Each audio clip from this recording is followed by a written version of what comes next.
Tem sido, não sei com vocês, mas quando eu assisto aquele vídeo ali, vai dando um nervoso, né, daquele trem descarrilhar, sei lá, sair fora.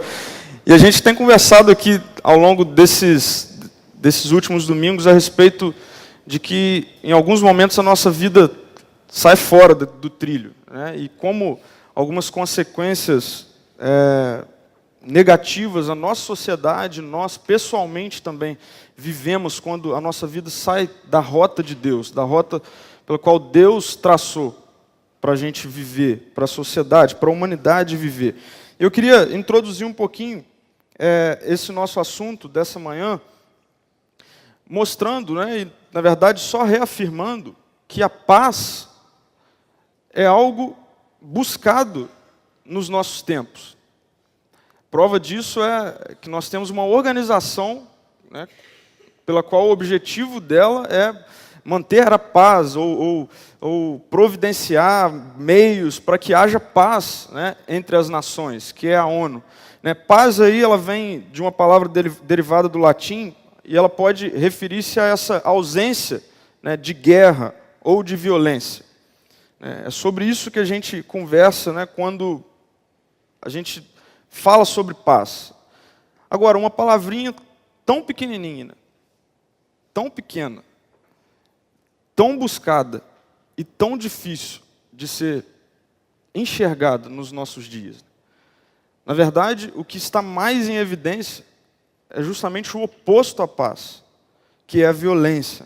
A violência, ela é algo evidente nos nossos dias, né? Nós presenciamos, assistimos, né, escutamos notícias de que existe um alto índice de violência doméstica, né, mulheres que apanham de maridos e pais que abusam dos seus filhos, né, coisas absurdas que a gente escuta e nós presenciamos a respeito da violência doméstica. A violência nas ruas. Eu assisti um vídeo essa semana, por acaso, eu não estava buscando isso. Confesso para vocês que o vídeo me fez muito mal, me pesou, me fez mal. Eu não sei se vocês tiveram a oportunidade de ver, mas agora, né, o Facebook, os vídeos, você não quer ver, mas ele já carrega, né? Na hora que você está passando lá, ele já começa a passar o vídeo. E foi numa dessas passagens que me chamou a atenção um vídeo onde duas pessoas, dois jovens, média de idade de 19 anos, não acredito que tenha mais do que isso, jovens que se reuniam para brigarem. Essa era a diversão deles, eles se reuniam para brigarem. E alguém ficava filmando. E aí, nessa diversão deles, um começou a bater no outro, bater no outro, deu um mata-leão, né, um golpe de estrangulamento, deu um mata-leão. E aí o rapaz que estava filmando, até então estava tudo certo, né? E o menino que estava tomando o mata-leão, o vídeo mostra ele batendo na perna do rapaz, né? Tipo, pô, larga, já deu. E o rapaz não largava. E é nítido no vídeo que o cara amolece, né? Apaga. Né? O garoto apaga. E o cara continua estrangulando, os dois vão para o chão, o cara continua estrangulando, o rapaz do vídeo dizendo, cara, você vai matar ele, você vai matar ele. E o vídeo termina com o rapaz sendo estrangulado e as pernas dele, só dá para ver as pernas dele de trás, se debatendo. Eu cliquei no link lá e vi a notícia de que o menino morreu. Numa brincadeira. Um vídeo que me pesou, me fez mal. Mas não apenas nas ruas, algo comum, mas também entre as nações, guerras entre nações. Não preciso aqui nem de exemplificá-las, nós estamos assistindo aí os noticiários de guerras e mais guerras, né? E aí a pergunta, então, para nós é, aonde está a paz? Aonde está a paz? Onde encontramos isso? Como nós podemos encontrar essa realidade, uma palavrinha tão pequena?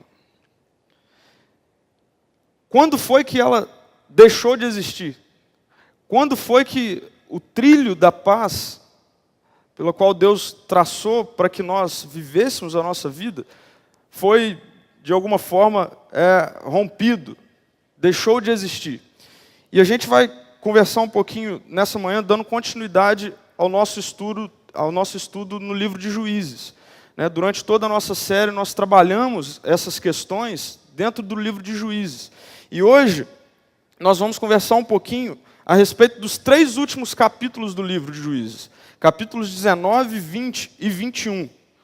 Se você ainda não teve a oportunidade de ler o livro de Juízes, durante todo esse mês da série, eu convido você a ler, a passar um tempo de meditação e leitura no livro de Juízes. Se você já teve, eu não sei se você teve acesso aí a esses 3 últimos capítulos, mas olha, eu fiz a releitura dele, durante essas 2 últimas semanas, especificamente a respeito desses 3 capítulos. Vocês vão ver que loucura que a sociedade já vivia. Esses 3 capítulos, a versão que nós utilizamos, talvez você encontre aí na sua, no capítulo 19, ele dá um título para isso, que é o Levita e a morte da sua concubina. E a gente vai conversar um pouquinho sobre isso. Nós não vamos ler todos os 3 capítulos, eu vou narrar a história, mas você pode ir acompanhando apenas alguns versículos chaves, a gente vai projetar aqui, e aí você também pode acompanhar na sua Bíblia. Mas o texto, a história, ela inicia no primeiro versículo do capítulo 19, dizendo isso para nós. Naquela época, não havia rei em Israel. Aconteceu que um levita que vivia nos montes de Efraim, numa região afastada, tomou para si uma concubina. Naquela época, um parênteses aqui, naquela época, o homem casava com mais de uma mulher. E a concubina não era a mulher principal dele, vamos dizer assim. Ok? Então, ele toma para si uma concubina, que era de Belém de Judá. Mas ela lhe foi infiel. No texto original aqui, infidelidade diz respeito a ela o traiu mesmo, adulterou. Deixou-o e voltou para a casa do seu pai em Belém de Judá. 4 meses depois, seu marido foi convencê-la a voltar. Ele tinha levado o seu servo e 2 jumentos. A mulher o levou para dentro da casa do seu pai, e quando seu pai o viu, alegrou-se. E aí foi uma festa, Imagina, naquela época, hoje também a gente pode dizer que é assim, é vergonhoso, quando isso acontece e tudo mais, gera desgaste socialmente. Naquela época ainda mais. E a mulher traiu o marido e voltou para a casa do seu pai. E aí, depois de um tempo, o marido vai para resgatá-la, para trazê-la de volta. E o texto, a continuidade dele, diz que o sogro se alegrou muito. E não era para menos, porque socialmente isso tinha uma ligação direta com perdão, com religar, trazer de volta. Então, socialmente isso tinha um peso. E o texto, a continuidade do texto nos mostra que o sogro se alegrou e eles ficaram alguns dias juntos ali, comendo e bebendo e se alegrando. No 4º dia, de festa e tal, o servo, então, ou o levita, ele resolve ir para casa. Ele falou, eu vim te buscar, nós não vamos morar aqui, você vai voltar comigo, com a concubina. E aí rola toda uma trama, porque o sogro quer que ele fique. E aí, não, vamos ficar mais um pouquinho. E aí ele insistia, vamos comer, vamos beber. E aí isso acontecia, chegava à noite, o sogro, levantava para ir embora e o sogro falava com ele, não, está tarde, fica mais um dia. E aí ele ficava. Segundo dia, depois desses 4 dias de festa, foi a mesma coisa. Levantaram para ir embora e o sogro não queria deixar ele embora de jeito nenhum. O sogro ou gostava muito dele ou muito da filha. Não queria deixar embora de jeito nenhum. Eu acho que é muito da filha, porque pelo meu sogro, acho que a gente morava lá por causa da filha dele. É assim o negócio. Toda vez que eu encontro, você levou minha princesinha. E aí eu já pedi perdão a ele pelo menos umas 5 vezes, porque agora descobrimos que a Marina está grávida de uma menina. Eu falei, meu Deus, agora eu sei o que ele viveu. né? Mas o fato é que o cara não queria deixar eles ir embora de jeito nenhum. Mas aí chega nesse dia e fala, não, acabou esse negócio, a gente vai embora. Acabou, vamos levantar e vamos embora. E ele então pega a sua concubina, o seu servo, os 2 jumentos, e eles resolvem então voltar, partir rumo a Jebus, isto é, Jerusalém, que era a cidade deles. Quando, então eles seguiram viagem, quando já estavam perto de Jebus e já se findava o dia, o servo disse ao Senhor, o servo estava cansado e falou, olha, vamos dar uma parada, vamos descansar nessa cidade. Eles estavam passando por uma cidade, a cidade dos Jebuseus, e o servo propõe então ao seu senhor para que eles passassem a noite ali, descansassem. Amanhã a gente continua, já está chegando. E o Senhor respondeu, não, nós não vamos fazer isso. Por quê? Porque essa cidade na qual nós estamos passando, ela não faz parte da tribo de Israel. É uma cidade estrangeira, e a gente não vai ficar aqui. Não faz bem a gente ficar aqui, é perigoso.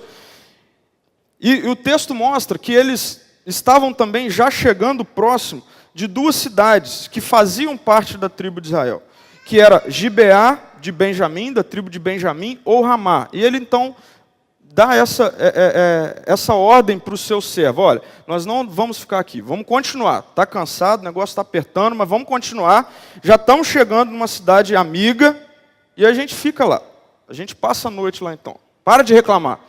Só que os 2 estavam no jumento andando e o servo caminhando. Então imagina, ele realmente estava cansado. E aí então eles chegam na cidade de Gibeá de Benjamim. Chegando lá, encontram uma praça, né? É engraçado isso, porque como que os viajantes fazem? Na maioria das vezes, chegam na cidade e vai para a praça. Eles chegaram e foram para a praça. E ficavam ali, né? Não tinha lugar, não tinha onde ficar, estavam na praça.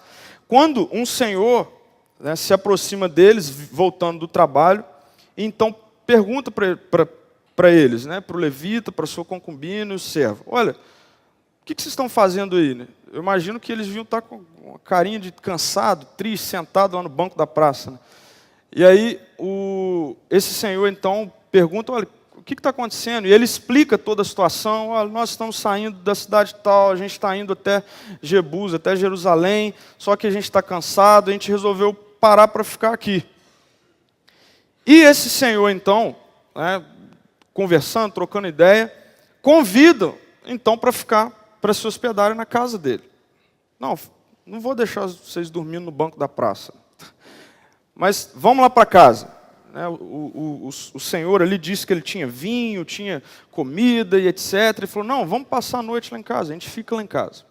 E é isso que acontece. Eles vão então para a casa do senhor, passar a noite, se hospedarem lá. E quando, aí o texto diz assim, quando eles estavam entretidos, então, na casa, hospedados, comendo, bebendo, se alegrando, quando eles estavam entretidos, alguns vadios da cidade cercaram a casa. Presta atenção nisso. Esmurrando a porta, gritaram para o homem idoso, dono da casa. Traga para fora o homem que entrou em sua casa, para que tenhamos relação com ele. Olha que loucura. Um bando de vadios cercam a casa e querem que o Senhor entregue o hóspede, o homem, para eles terem relações com ele. Vai vendo aí. Qual foi a reação do dono da casa? De jeito nenhum, pelo amor de Deus, não faz isso. E aí aqui entra um contexto cultural. Culturalmente, o Senhor, o homem, tinha uma figura muito marcante e forte. Ele era o hóspede especial, não era a mulher, não era o servo, era o Senhor, o homem. E aí, olha a proposta que esse Senhor faz para esses homens, para esse bando de vadio que queriam o cara, o homem, para ter relação com ele, durante a noite toda. O Senhor faz uma proposta assim, olha, pelo amor de Deus, não faz isso comigo, ele é meu hóspede. Eu tenho uma filha virgem, e ele tem a concubina dele. Eu entrego as 2 para vocês, fazer o que vocês quiserem com elas. E aí o texto diz que no meio desse diálogo, que eu imagino que tenha sido um diálogo acalorado, né, briga e discussão tal, Tenta visualizar isso. O homem saindo então da porta, né, do lado de fora, fechando a casa e tendo essa discussão com aqueles homens que estavam ali. Ele não deixou os caras entrar na casa dele. E aí, durante essa fala dele, o texto nos mostra que os homens não deram ouvido a isso. Os vadios não deram ouvidos a isso. E aí, olha só o que acontece. Então o levita mandou a sua concubina para fora. E eles a violentaram e abusaram dela a noite toda. Ao alvorecer, a deixaram. Ao romper do dia, a mulher voltou para a casa onde estava o seu senhor hospedado, caiu junto à porta e ali ficou até o dia clarear. Olha que loucura. E no texto original hebraico, a ideia que nós temos aqui na nossa tradução como o levita o mandou para fora, é uma ideia de que ele a jogou para fora. Imagine ele abrindo a porta, vendo aquilo, ouvindo do lado de fora que os caras não estão desistindo da ideia, não estão dando ouvidos para o idoso, para o dono da casa, e ele então pega a sua concubina, abre a porta e joga ela para fora. E o texto diz que eles abusaram dela a noite toda. A noite toda. Ao ponto de chegar pela manhã, já ao alvorecer, ela ir andando para casa, o texto nos mostra que ela caiu com a mão na fechadura da porta. Não é para menos, né? Vamos continuar aqui. O Senhor então acorda. Como o cara consegue dormir, né? Sabendo disso. Ele acorda. Quando ele abre a porta, ele vê a mulher ali. Qual é a reação dele? Vamos embora. A gente tem que voltar para casa. Temos que continuar a viagem. E o texto diz que a mulher não consegue levantar. Ele então a pega, coloca no jumento e continua a viagem. E aí acontece o seguinte. Quando ele chegou, ele apanhou uma faca e acortou o corpo da sua concubina em 12 partes e as enviou a todas as regiões de Israel. O texto diz que quando essas partes foram então espalhadas e as tribos a receberam, né, o texto nos fala que as pessoas, logicamente, né, ficaram extasiadas com isso, falaram, o que é isso? Nunca aconteceu isso, nunca se viu coisa desse tipo no nosso meio. Vamos refletir sobre isso, vamos pensar sobre isso e ver como que a gente age diante disso. A gente nunca passou por isso. Nesse contexto, no acontecimento de tudo isso, Israel, nesse momento, Deus não havia levantado um juiz, como em outras ocasiões, como nós temos visto aqui ao longo da nossa série. Não havia juiz nesse momento. Deus não havia levantado juiz. Então não tinha alguém para julgar isso. E aí o que acontece então? Todos os israelitas, né, de Dan a Berseba e de Gileade, saíram como um só homem, unidos, e se reuniram em assembleia perante o Senhor em Mispá. Como não havia a figura de um juiz, então eles falaram, depois de um tempo de reflexão, pensar o que iam fazer, tiveram essa então saída. Vamos juntar em um lugar, todos nós, em assembleia, para que nós então possamos decidir o que a gente vai fazer diante disso. E aí o texto continua dizendo que os líderes de todo o povo das tribos de Israel tomaram seus lugares na assembleia do povo de Deus, cerca de 400 mil homens, armados, soldados à espada. E aí nós temos um detalhe no texto, que os benjamitas, ok? Isso aconteceu na cidade de Gideá, né?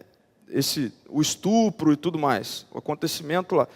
Eles eram da tribo de Benjamim, e o texto diz que os benjamitas ficaram sabendo disso. O povo das outras tribos estão se reunindo lá em Mispá, vão decidir alguma coisa lá diante desse acontecimento. E os israelitas, então, em assembleia, perguntaram para o Senhor, falou, conta para a gente, o que aconteceu? Nós recebemos esse monte de pedaço de corpo, não entendemos nada, então conta para a gente o que aconteceu. E aí, o texto diz que ele contou passo a passo tudo o que aconteceu, desde a saída dele em viagem da casa do seu sogro, até todo o desenrolar da trama, e no versículo 7 do capítulo 20, o levita pede então para que a assembleia dê um veredito. No versículo 7 diz assim, ele diz assim, agora todos vocês israelitas, manifestem-se e deem o seu veredito. E o texto continua dizendo que eles se uniram como se fosse um, revoltados, selecionaram homens para irem à tribo de Benjamim e cobrar então o acontecido. E no versículos 12 e 13, nos versículos 12 e 13 do capítulo 20, nós encontramos essa fase da história. Homens que foram enviados para Benjamim, para a cidade de Gideá, cobrar o que aconteceu. E o texto diz assim, as tribos de Israel enviaram esses homens a toda a tribo de Benjamim, dizendo, o que vocês dizem dessa maldade terrível que foi cometida no meio de vocês? Agora, entreguem esses canalhas de Gideá, para que os matemos e eliminemos esse mal de Israel. Mas os benjamitas não quiseram ouvir seus irmãos israelitas. Não deram ouvido a isso, não entregaram os caras. Acobertaram os caras. E aí, guerra. Eles voltam, comunicam isso, ó, os caras não quiseram entregar, não.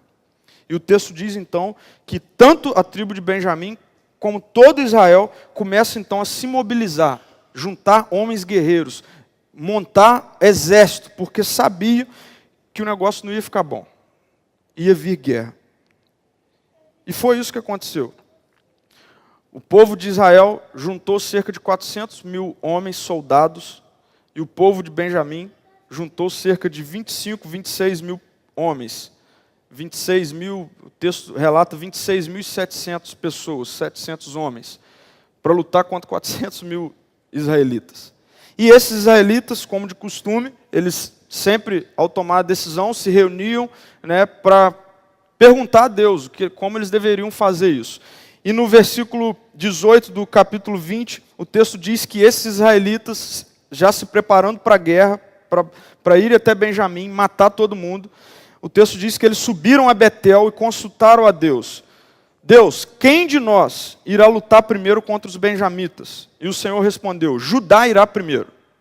E aí, eles então partem em batalha, e a batalha, surpreendentemente, é derrota para o povo de Israel. Os benjamitas naquele dia matam cerca de 22 mil homens no campo de batalha. E eles voltam, o texto fala que eles voltam reclamando, chorando, meu Deus, o que aconteceu? Tal. E aí, como eles ainda eram em muitos, né, o texto nos fala que eles animaram uns aos outros. Não, mas vamos lá, gente, olha para trás, tem um monte de gente ainda. Perdemos o primeiro dia, mas a gente ainda tem um banco de reservas gigante aí para a gente voltar. Então, eles no segundo dia, novamente, vão a Betel, consultam a Deus. Senhor, é para a gente continuar com isso? É para a gente ir de novo? E Deus então responde para eles, sim, vocês vão de novo. Vocês devem atacar. E eles vão para o ataque. Segundo dia, resultado, perderam a batalha. Cerca de 18 mil homens foram mortos no campo de batalha. Pela tribo de Benjamim. Os caras deviam ser fortes. Terceiro dia, mais uma vez, o povo de Israel sobe até Betel. E aí o texto nos dá um outro detalhe. Até então, o povo só estava indo e consultando a Deus. Deus, o que é para fazer? É para ir. Deus falava, é para ir. Quem vai primeiro? Vai você. E perdiam. No terceiro dia, o texto diz que eles, chorando perante o Senhor, jejuaram até a tarde e apresentaram holocaustos e ofertas de comunhão ao Senhor. E aí novamente fizeram a consulta. Deus, é para continuar com isso?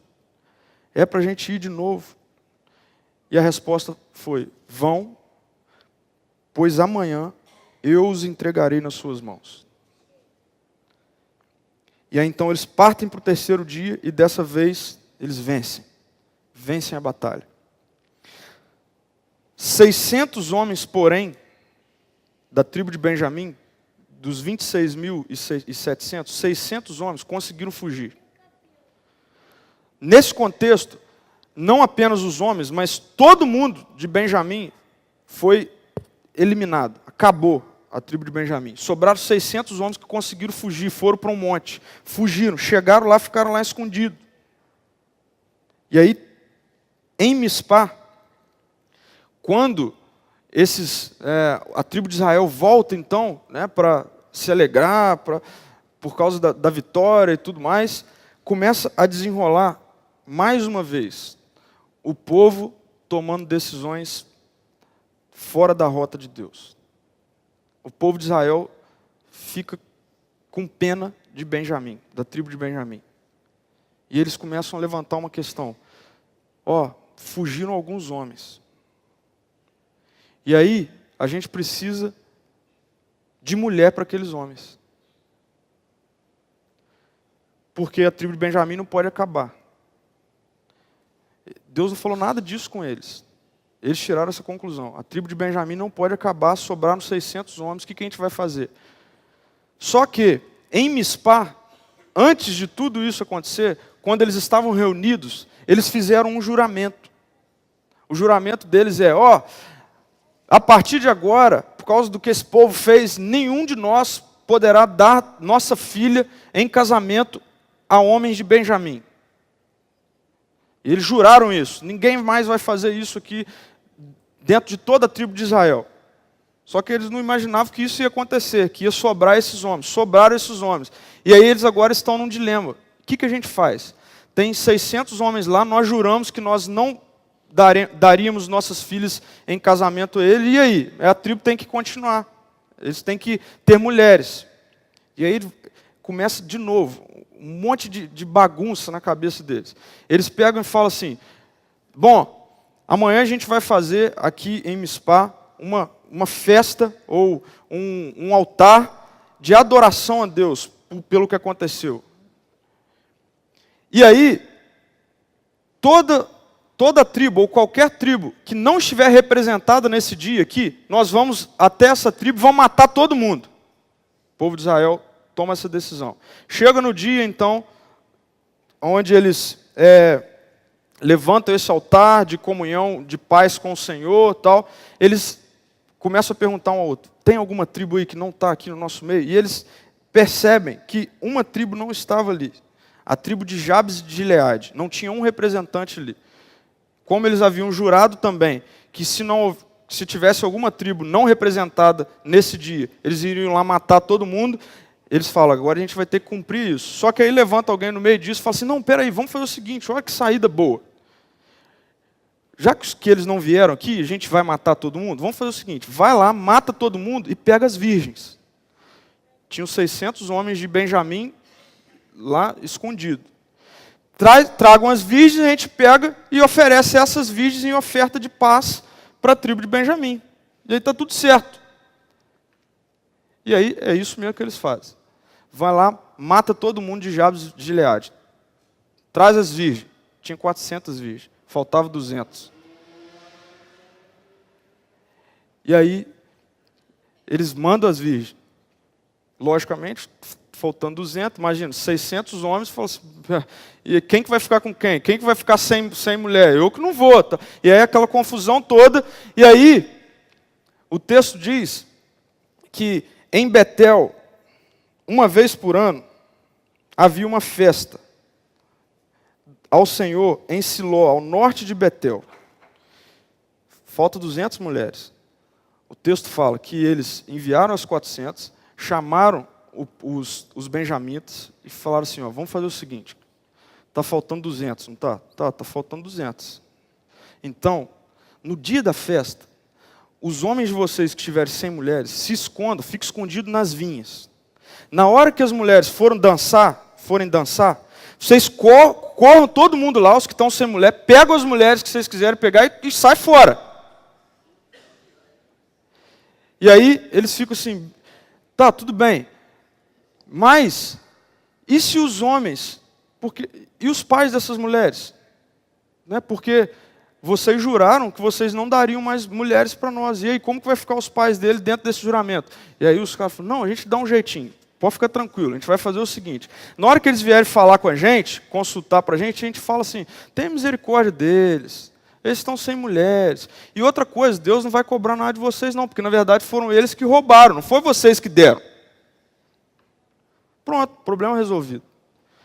E o capítulo 21 de Juízes termina desse jeito. Cada um então foi para suas tribos, continuou a vida, e o último versículo diz: naquela época não havia rei em Israel. Cada um fazia o que lhe parecia certo. E essa é a história desses 3 últimos capítulos de Juízes, e que nos mostra muita coisa a respeito de quando nós saímos do trilho da paz na nossa vida.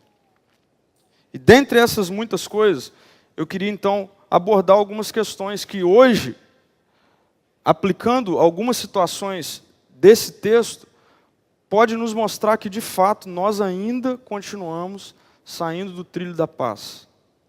E a primeira vertente que eu quero dar a respeito disso, diz respeito à nossa vida pessoal. Quando é que eu saio do trilho da paz? Na minha vida pessoal. Quando pessoalmente, pensa em você agora, individualmente, como pessoa.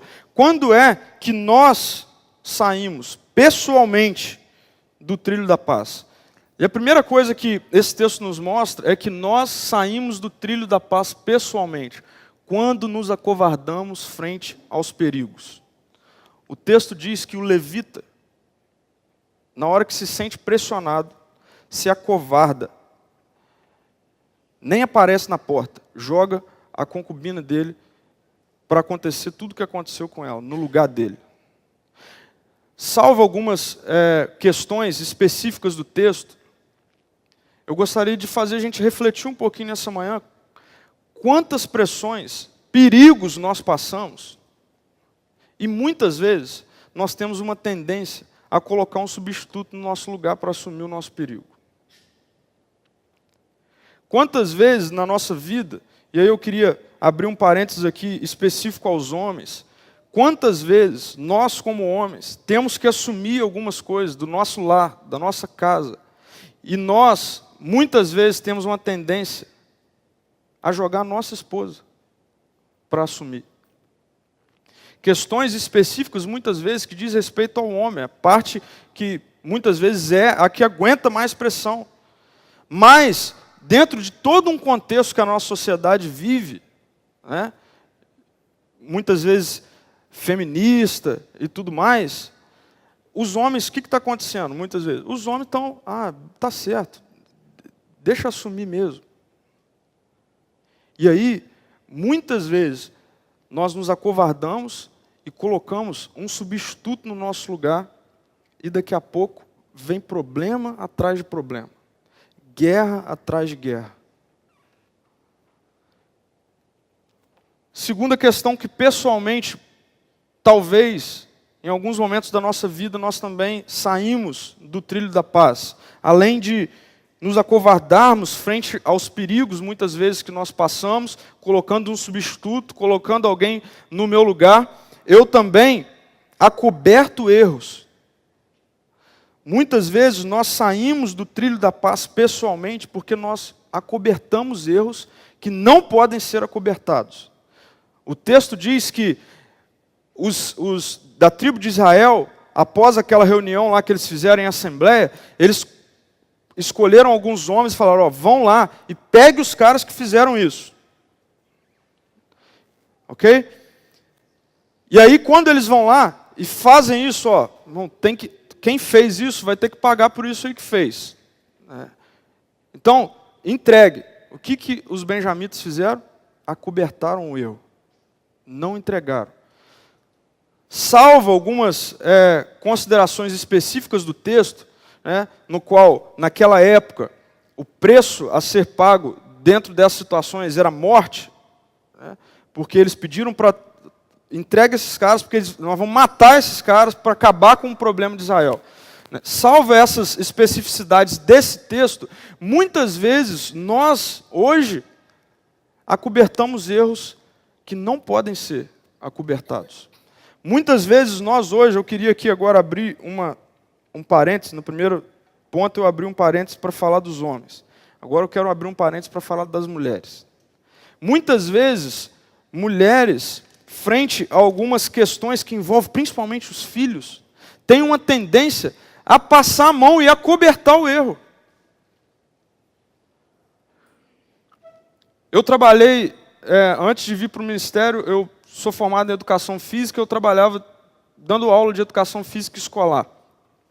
Eu cansei de participar de reuniões de professores, onde os professores reclamavam porque não podiam chamar a atenção do aluno, porque no outro dia tinha a mãe lá colocando a culpa no professor.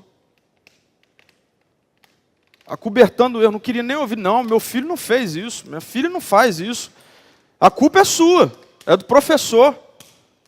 Quantas vezes a nossa sociedade hoje tem uma tendência a acobertar erros que não podem ser acobertados? Passamos a mão na cabeça quando não deve ser feito isso. E quando nós fazemos isso, pessoalmente, muitas vezes, nós saímos do trilho da paz e a consequência lá na frente é guerra. É problema.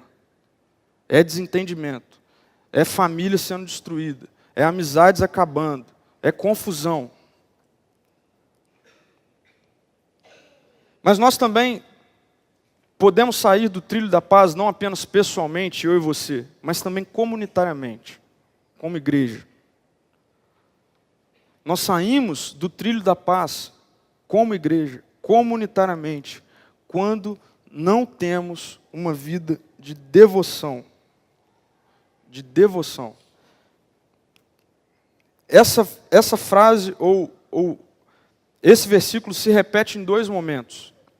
Dois momentos em que a guerra já está para acontecer, então o povo vai se encontrar com Deus e fazem uma consulta a Deus, ênfase na consulta. Eles consultaram a Deus. Deus, o que a gente faz? Quem vai primeiro? Vai Judá. Foi, perdeu. Volta. Deus, é para continuar indo? É para continuar indo. Vai, volta, perderam. Na terceira vez, o texto nos diz que o povo senta diante de Deus, chora diante de Deus, fazem um jejum a Deus, oferecem ofertas de holocaustos, de paz, perante Deus. E aí fazem uma consulta. Deus, é para a gente continuar? E Deus fala, vai e amanhã vocês obterão vitória. Não é por acaso que eles obtiveram vitória. Na terceira vez. Mas, muitas vezes, nós como igreja, lidamos com as guerras que são travadas, as batalhas, os desafios que nós passamos, no piloto automático. No piloto automático no sentido de apenas fazer aquelas orações, sabe? Que é como um mantra, né? Mas que não tem uma vida de devoção a Deus. E aí, muitas vezes Deus apenas está... Deus, é para eu ir? É para eu ir? É para eu ir em tal lugar? É para eu aceitar tal emprego? É para eu deixar de fazer isso? É para eu deixar de fazer aquilo? Tal. A vida entra num piloto automático. E aí a gente vai para a batalha e volta machucado. E esse texto nos mostra uma saída para isso. Olha, não é apenas viver uma vida de consulta a Deus. É para viver uma vida de devoção a Deus. Uma vida de entrega, de comunhão com Deus. Uma vida de preparo para vocês viverem a vida de vocês real. Uma vida de preparo. E preparo requer jejum, que tem a ver com dizer para a minha carne, para a minha natureza, que não é ela que sustenta a minha vida. Que o que sustenta a minha vida é o alimento que vem de Deus, espiritual. É dizer para a minha carne que eu preciso me oferecer. Oferecer a minha vida a Deus, entregar a minha vida a Deus, me relacionar com Ele, adorá-lo. E aí sim, nós consultamos e nós obtemos vitórias. Mas olha, tá vendo? Vitórias no meio da luta, ok? Tem luta, vai ter luta sempre. Não é porque nossa vida é uma vida de devoção que nós não vamos ter luta, não vamos passar por batalhas, por guerra. Vai passar. A diferença é que quando passamos, tendo uma vida devota a Deus, entregue a Deus, a chance de obtermos vitória é muito grande. Mas não apenas saímos do trilho da paz quando não vivemos uma vida de devoção, mas também quando nós não temos intimidade com Deus. Eu não combinei nada com o presbítero Albert sobre a palavra que ele deu aqui inicialmente. Mas ele usou esse termo intimidade e me instalou isso na mente. Mais uma vez Deus comprovou e falou comigo: vocês precisam ter intimidade comigo. Porque quando o meu povo não tem intimidade comigo, a tendência é que vocês passem a fazer coisas que eu não estou pedindo para vocês fazerem. E olha que confusão que esse povo arrumou. O povo de Israel, o povo de Deus. O texto diz que os homens de Israel tinham feito este juramento em Mispá: nenhum de nós dará sua filha em casamento a um benjamita. Eles fizeram isso lá na assembleia, enquanto eles estavam resolvendo o que ia acontecer, o que eles iam fazer. E aí, no final dessa história, esses detalhes do texto começam a aparecer para a gente. Quem pediu para esse povo fazer juramento? Não sei quem aqui esteve presente na nossa... No dia em que foi apresentada a história de Jefté. Mas quem teve talvez vai se lembrar que Jefté jurou e prometeu algumas coisas a Deus que Deus não tinha pedido. E que gerou toda uma confusão. E mais uma vez, o povo de Israel toma decisões de juramento, sendo que Deus não pediu nada disso para eles. Mas por que eles fazem isso? Porque não tem intimidade com Deus. Quando nós não temos intimidade com Deus, como igreja, presta atenção nisso. Quando nós não temos intimidade com Deus, como igreja, nós vamos ter uma tendência a tomar decisões de acordo com a nossa natureza, que é má. Nós temos uma tendência a tomar decisões referente à vida de pessoas. Ok? Por quê? Porque eles juraram pelas filhas dele e depois filhas de outros tiveram que entrar no lugar. E a confusão se deu. Imagina essas moças, enquanto estavam na festa lá dançando, e um bando de homem louco foi e roubou as moças para viver com eles. Quando nós não temos intimidade com Deus, nós tomamos decisões que lá na frente as consequências dela muitas vezes são destruição na vida de pessoas. Muitas vezes não na nossa vida, na vida de alguém próximo a nós. Porque a nossa natureza é covarde, é má. Nós juramos, tomamos decisões fora de uma vida de intimidade com Deus e que reflete em problema, em guerra, em desgraça. Então nós saímos do trilho da paz pessoalmente, nós saímos do trilho da paz comunitariamente, e eu queria fechar de uma terceira maneira, que a nossa sociedade tem saído ou saiu do trilho da paz. A nossa sociedade, ao longo da história, saiu do trilho da paz quando ela passou a ser governada pelo rei errado. O texto, ele é aberto e fechado, com 2 versículos muito parecidos. Naquela época, não havia rei em Israel. Acontece tudo o que aconteceu. Fecha o texto. Naquela época, não havia rei em Israel. Cada um fazia o que lhe parecia certo. Na verdade, havia um rei. Só que o rei errado. As Escrituras nos apresentam a realidade da existência real de 2 reinos. O reino que a Bíblia chama do reino das trevas. Onde existe um rei. Satanás. E aquele povo, distante do reino de Deus, estava sendo governado por um rei. Satanás. A nossa sociedade hoje tem criado, ao longo da história, deuses e reis. E tem sido governada por esses reis, que tem como o rei maior o diabo, Satanás. E aí, nunca nós teremos acesso à paz dessa forma. Nunca a nossa sociedade vai ver a paz. Não apresenta levantar instituições, fazer reuniões, gastar bilhões e bilhões, enquanto a nossa sociedade estiver sendo governada pelo rei errado. Só vai ter violência, guerra, morte, destruição, maldade. A história desse acontecimento com a concubina, que muitos aqui, assim como eu, se assustam, né? Algo que traz peso ao nosso coração, acontece todos os dias, ainda hoje. Ainda hoje, mulheres são abusadas dessa forma. Ainda hoje, pessoas são abusadas dessa forma, perdem suas vidas. Não mudou não, gente. O povo de Israel não era ruim não. Nós somos ruins, tanto quanto. As coisas estão acontecendo da mesma forma. Por quê? Porque a nossa sociedade está sendo governada pelo rei errado. Mas a boa notícia disso é que nós podemos voltar ao trilho da paz. E quando isso acontece na nossa vida?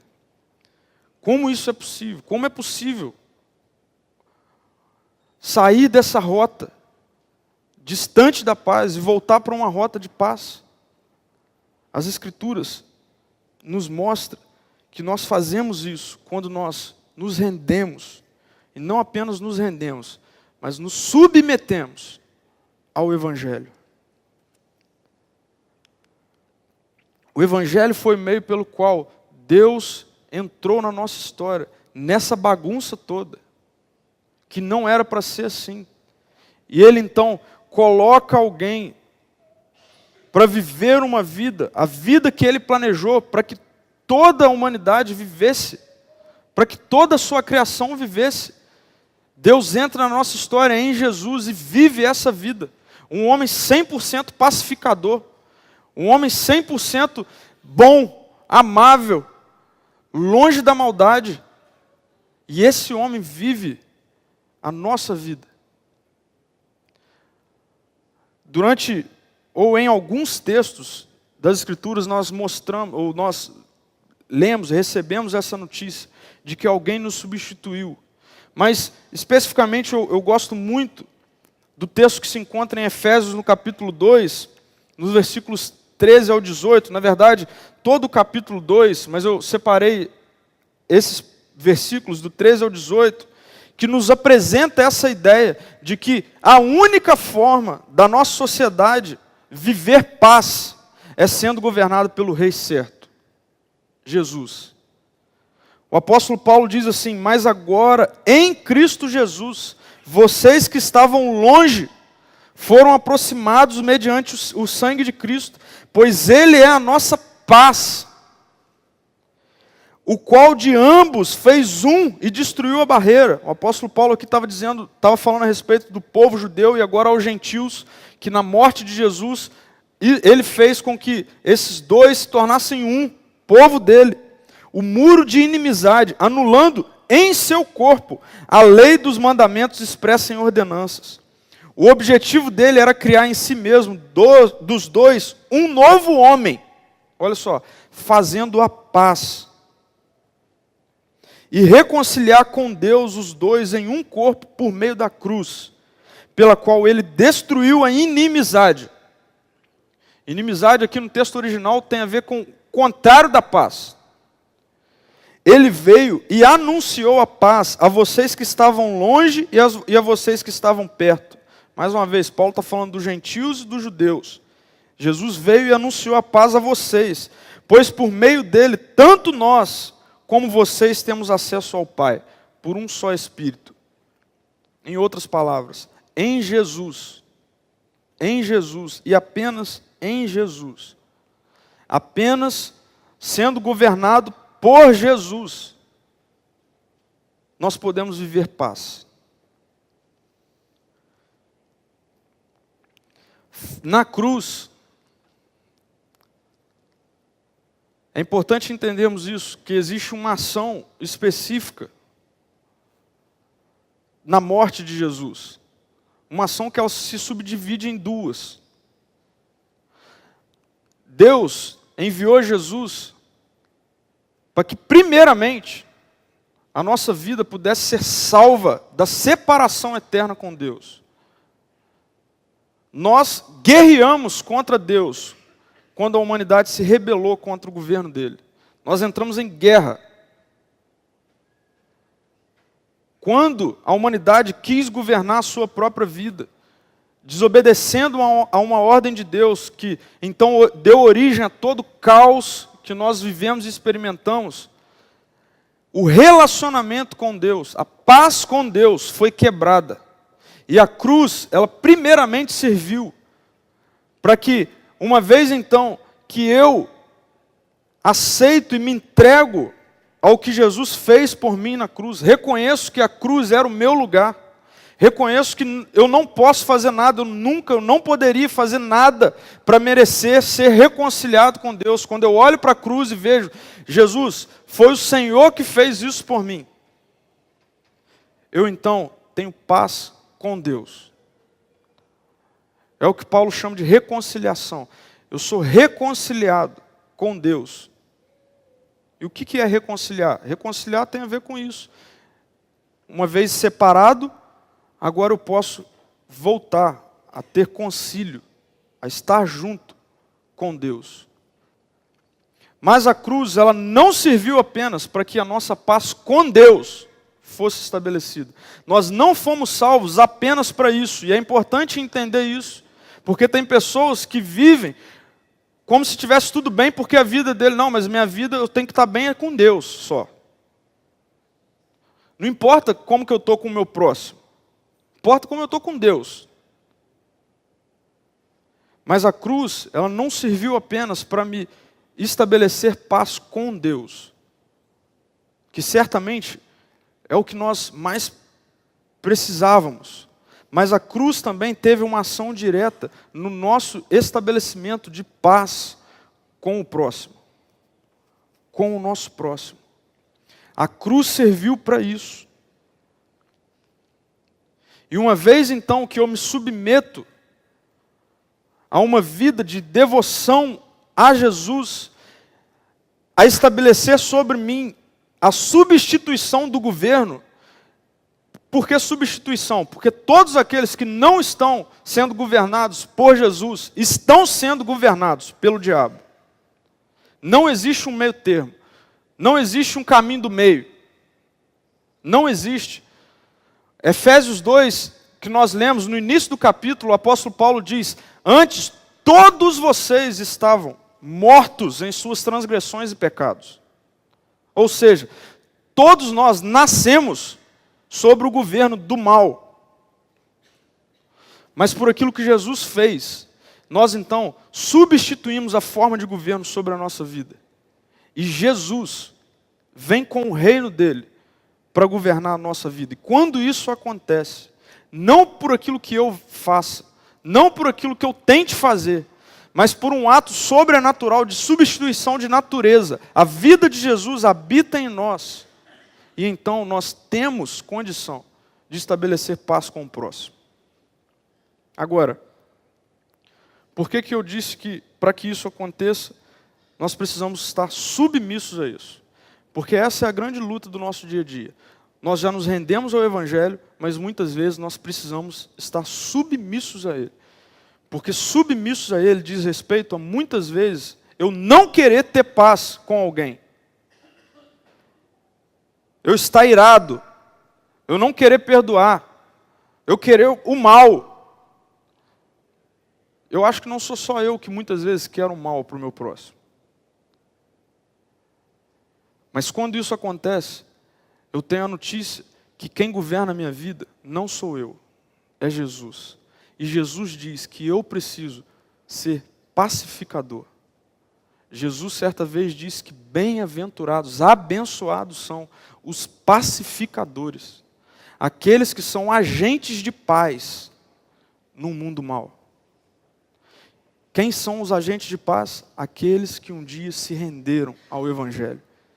Mas, para que isso seja colocado em prática, muitas vezes nós precisamos estar submissos ao Evangelho, que diz respeito a, muitas vezes, ir contra a minha vontade, a minha natureza, a minha maldade, para permitir que a bondade, a natureza de Jesus, gere paz através de mim.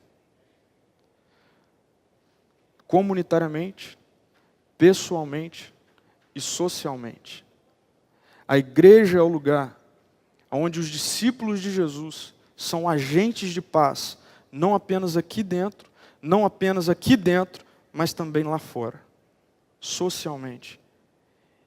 E nós, como igreja, só ainda existimos, só estamos aqui ainda, porque a nossa sociedade precisa saber que existe um rei errado governando-a, mas que existe um rei bom que quer governá-la. E aí então, essa é a chave para que haja paz. Vamos orar?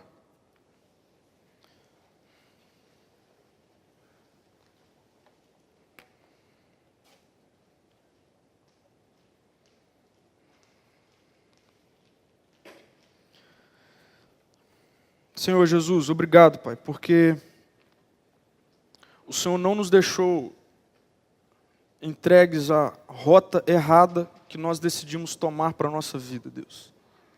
Em todas essas áreas que nós tivemos a oportunidade de ouvi-lo ao longo dessa série, Pai. Obrigado porque a prudência não vem de mim. Obrigado porque a moral não vem de mim. Obrigado porque a coragem não vem de mim.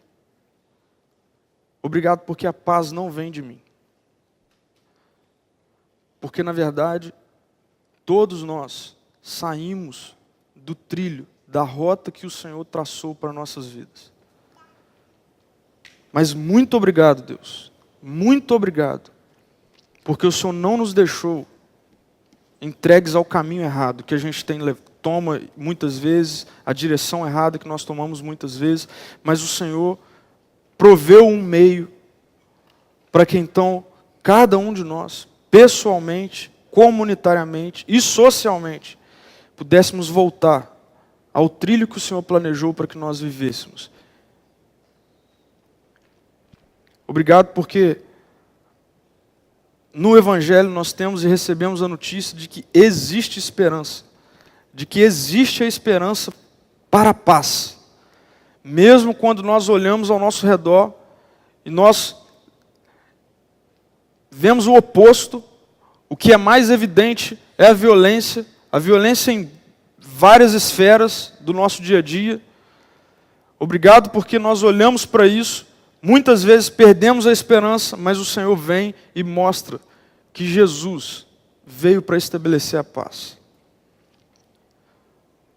Mas muitas vezes, Senhor, o que nós precisamos não é apenas nos render ao Evangelho, mas é nos submetermos a Ele. É estarmos submissos a Ele, mesmo quando a nossa natureza diz o oposto. Porque quando a nossa natureza diz o oposto, Senhor, só vem guerra, só vem problema, só vem destruição. Mas nesta manhã aqui, e fechando essa série, Deus, nós queremos muito, Senhor, trazer a nossa vida de volta para a rota que o Senhor traçou para ela, Deus. Senhor, o povo de Israel estava sendo governado pelo rei errado. Cada um fazia o que queria. Deus, mas nós queremos ser governados pelo rei certo, Jesus, e nós queremos fazer o que Ele quer. Enche-nos, Pai, do Espírito Santo de Deus, para que a nossa vida tome a rota correta em todas as esferas dela, Pai, em todas as áreas dela, Senhor. nos dê um coração submisso, Pai, ao que o Evangelho nos determina a fazer. Senhor, nos livre da possibilidade que muitas vezes nós temos de lidar com a nossa vida com o Senhor no piloto automático, Deus. A nossa vida com o Senhor tem que ser uma vida de devoção diária, o tempo todo. E aí sim, Deus, quando isso acontecer, mesmo que as guerras venham e se levantem, nós venceremos.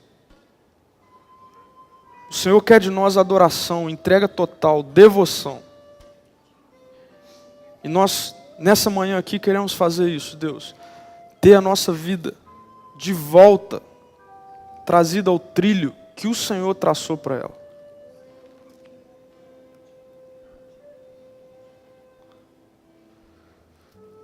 Eu queria fechar essa série aqui nessa manhã,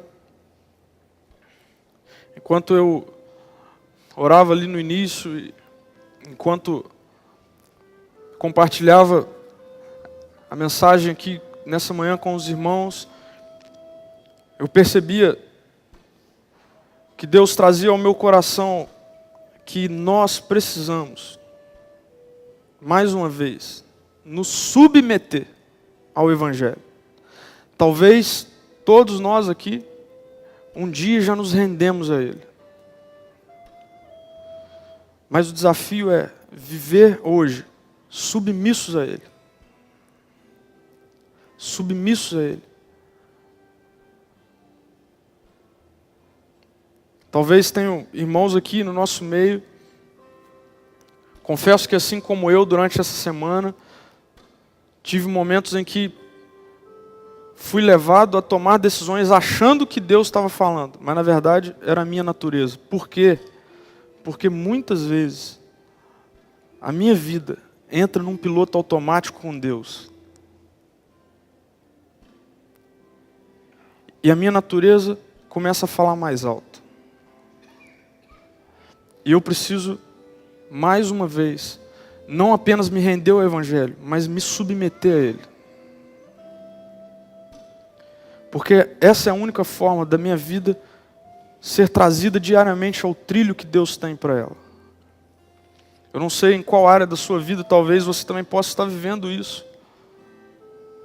Onde a sua natureza talvez tenha falado mais alto ou esteja falando mais alto.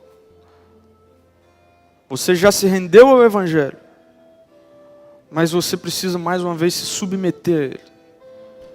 Devotar a sua vida a Ele. Dizer para Deus: Senhor, reina sobre a minha vida.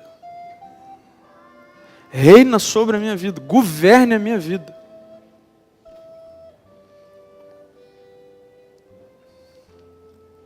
E uma maneira que nós temos de fechar a nossa série, então, é dizendo para Deus isso: Senhor, a rota que nós tomamos para a nossa vida nunca é a melhor.